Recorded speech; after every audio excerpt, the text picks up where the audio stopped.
নমস্কার বন্ধুরা, সকলকে স্বাগত শর্মিলা রান্নাঘরে। চাল কুমড়ো গাছ তো দেখিয়েছিলাম, কেবিল তার দিয়ে চলে গেছিলো, সেই গাছেরই চাল কুমড়ো। এটা দিয়ে করবো আজকে মুগ ডাল দিয়ে চাল কুমড়োর ঘন্ট। চাল কুমড়োটাকে ঝিরিঝিরি করে কেটে নিচ্ছি।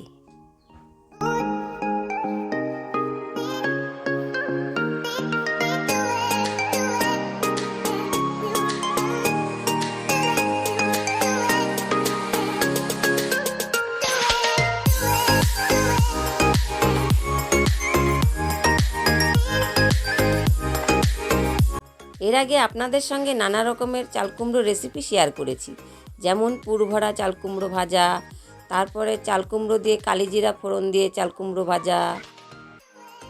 চাল কুমড়ো কাটা হয়ে গেছে, এবার মুগ ডালগুলোকে একটু হালকা করে ভেজে তারপর ধুয়ে নেব।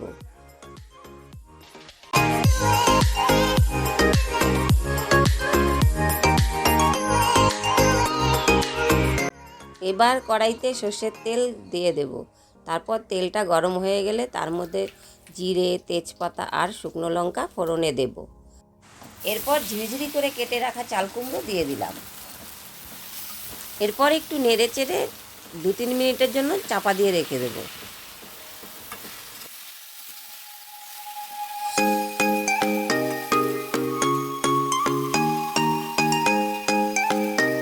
ঢাকা দেওয়ার আগে 2-3টে চেরা কাঁচা লঙ্কা দিয়ে দিয়েছি।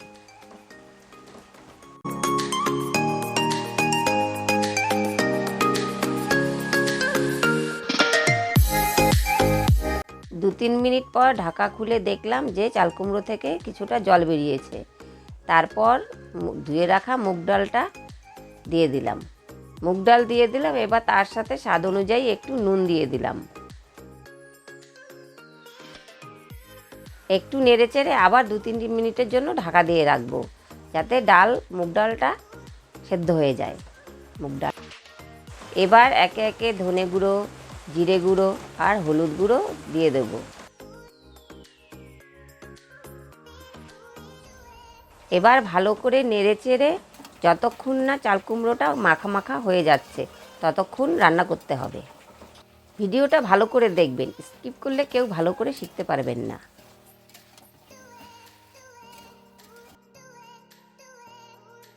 এই দেখুন, ডাল কিন্তু সেদ্ধ হয়ে গেছে, চাল কুমড়োটাও মাখা মাখা হয়ে গেছে। আমাদের রান্না মোটামুটি রেডি হয়ে গেছে।